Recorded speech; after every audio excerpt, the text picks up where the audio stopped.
ॐ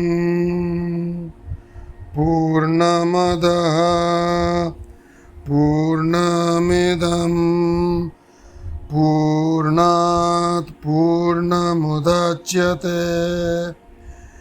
पूर्णस्य पूर्णमादाय पूर्णमेवावशिष्यते। ॐ शांति शांति शांति। वह सच्चिदानंद घन परब्रह्म पुरुषोत्तम सब प्रकार से सदा सर्वदा परिपूर्ण है।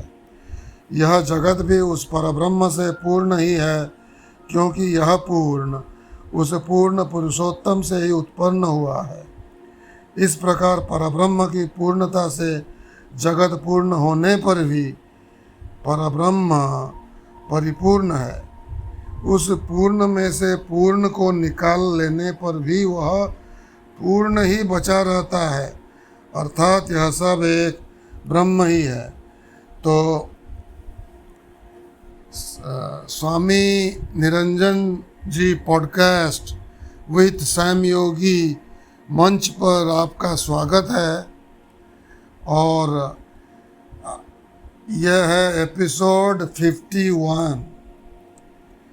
आज हम जारी रखेंगे छांदोग्य उपनिषद पर प्रवचन।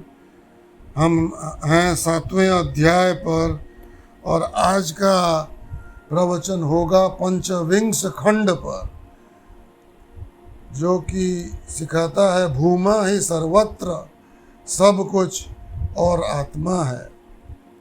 वह नीचे है, वही ऊपर है, वही पीछे है, वही आगे है, वही दाईं ओर है, वही बाईं ओर है और वही यह सब है। अब उसी में साक्षात अपरोक्ष ज्ञान किया जाता है कि मैं ही नीचे हूँ, मैं ही ऊपर हूँ, मैं ही पीछे हूँ, मैं ही आगे हूँ, मैं ही दाईं ओर हूँ, मैं ही बाईं ओर हूँ और मैं ही यह सब हूँ। मैं अर्थात आत्मा ही नीचे है, आत्मा मैं ही ऊपर है, आत्मा ही पीछे है, आत्मा ही आगे है, आत्मा ही बाईं ओर है, आत्मा ही दाईं ओर है। मैं आत्मा ही यह सब दृश्यमान जगत रूप में सर्वत्र विद्यमान हूँ। वह यह इस प्रकार देखने वाला, मनन करने वाला तथा विशेष रूप से इस प्रकार जानने वाला होता है, वह स्वराट है। उसकी संपूर्ण लोकों में गति होती है।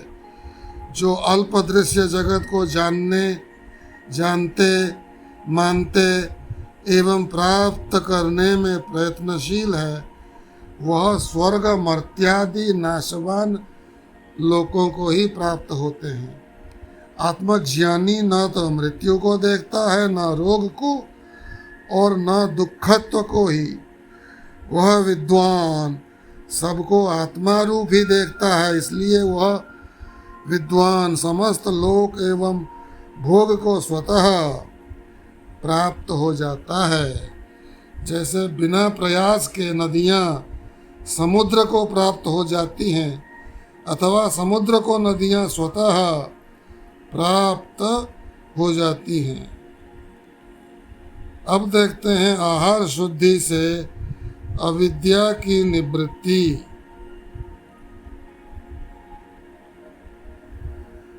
तो शास्त्र में है आहार शुद्धो सत्व शुद्धि, सत्व शुद्धि ध्रुवा स्मृति, स्मृति लब्धा सर्वग्रंथानां विप्रमोक्ष्य।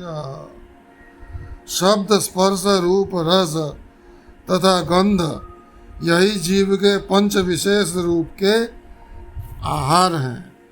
तो ये पंच विषय हुए शब्द स्पर्श रूप रस गंध, जो कि आते हैं आकाश जल और आकाश वायु तेज जल और पृथ्वी, ये पंच तत्व हैं। इनके तामसिक अपंचीकृत तामसिक अंश से विषय बने हैं। तो यह शब्द स्पर्श, रूप, रस तथा गंध यही जीव के पंच विशेष रूप से आहार है, जिसे वह अपने श्रोत्र, त्वचा, चक्षु, जिह्वा, घ्राण इन पांचों मुखों से जीवन पर्यंत ग्रहण करता रहता है। जब तक किसी साधक की इन पंच विषय रूप आहार शुद्धि नहीं होती है, तब तक अंतःकरण की शुद्धि नहीं होती है। क्योंकि यह नियम है, जैसा खाओगे अन्न वैसा बनेगा मन, और जैसा मन होगा वैसा ही उसे अन्न पसंद होगा। तो यहाँ हम कह रहे हैं, बात कर रहे हैं इन पंच विषयों की। और कभी कभी यह होता है कि मैं इन प्रवचनों के बाद, जो कि ब्राह्म मुहूर्त के पहले ख़त्म कर दिए जाते हैं, उसके बाद और सूर्योदय के बीच 48 मिनट होता है। कभी कभी मैं योगाभ्यास करता हूँ और कभी कभी मैं कुछ सात्विक आहार लेके उसके बाद निकल जाता हूँ। तो कभी कभी मजाक के लिए अपने कुछ ग्रुप्स हैं व्हाट्सएप में, वहाँ उसको पोस्ट कर दिया जाता है। तो काफ़ी ये मांसाहारी गुस्साए हुए हैं कि ये क्यों लगाते रहता है, ये इडली सांभर ये सब लगाते रहता है। तो कभी कभी गुस्साए हुए वो बोलते हैं, क्या हुआ, लगाता था हर दिन प्रॉम्प्टली नियम से 5:25 को फ़ोटो अपलोड करता था, अब उसका क्या हुआ। यह है कि समय नहीं है इन सब बातों के लिए। जब मैं ये सब लगाता था तब उद्देश्य कुछ और था। मैं कुछ लोगों को सिखाना चाहता था कि सात्विक आहार क्या होता है, राजसिक आहार क्या होता है और तामसिक आहार क्या होता है। यह तो हमारा अभी विषय नहीं है, लेकिन अगर आप गीता पढ़ते हैं तो आप देखेंगे 17 अध्याय में चैप्टर 17 में श्लोक नंबर 8, 9 और 10, 8, 9 एंड 10 में दिया गया है सात्विक आहार क्या है, राजसिक क्या है और तामसिक क्या है। तो हमारे गुरु ने कहा है, और यह कॉमन सेंस है, कि मांसाहार तामसिक है, मदिरा पान तामसिक है। तो अगर आप मांसाहार करते हैं, मदिरा पान करते हैं या मछली, चिकन, अंडा वगैरह खाते हैं, तो ये प्रवचन नहीं सुने। ये उपनिषदों पर है, ये शास्त्रों पर है, और हम चाहते हैं कि यह वही लोग सुने जिनका आहार शुद्ध है।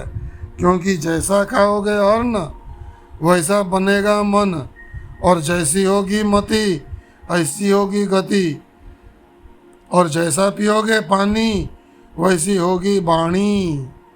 तो ये विषय साइकिल है जो कि स्वामी निरंजन जी ने लिखा है। क्योंकि यह नियम है, जैसा खाओगे अन्न वैसा बनेगा मन, और जैसा मन होगा वैसा ही उसे अन्न पसंद होगा। अन्न जल तेज का सूक्ष्मतम अंश से मन, प्राण एवं वाक प्रभावशाली होते हैं। आगे लिखते हैं निरंजन जी महाराज, अतः हे नारद, आहार शुद्धि से ही अंतःकरण की शुद्धि होती है। अंतःकरण की शुद्धि होने पर ही निश्चल स्वरूप स्मृति, नष्टो मोह स्मृतिर्लब्धा होती है।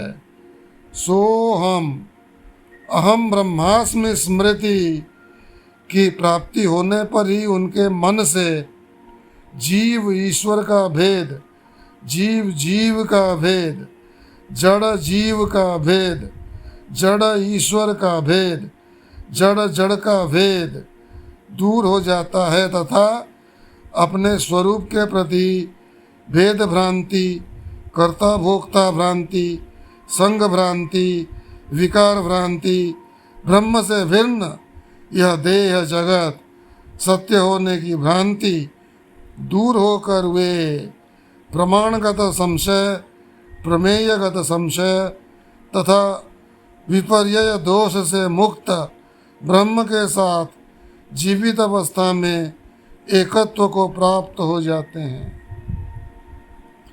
इस प्रकार नारद जी का अज्ञानांधकार सनत कुमार भगवान ने दूर कर दिया। तो यहाँ 7वां अध्याय समाप्त होता है और अगले प्रवचन में 8वां अध्याय का 7वां खंड पर चर्चा करेंगे, जो कि एक बहुत ही इंटरेस्टिंग प्रवचन होगा। इंद्र और विरोचन को प्रजापति का उपदेश, तो वह होगा नेक्स्ट एपिसोड 52 और वह कल सुनने को मिलेगा। तो अवश्य इसको सुने, और अगर आपके शाकाहारी ब्रह्मचारी मित्र हैं तो उन्हें भी सुनाने की कृपा करें। तो आज का प्रवचन यही समाप्त करते हैं। ओम शांति शांति शांति।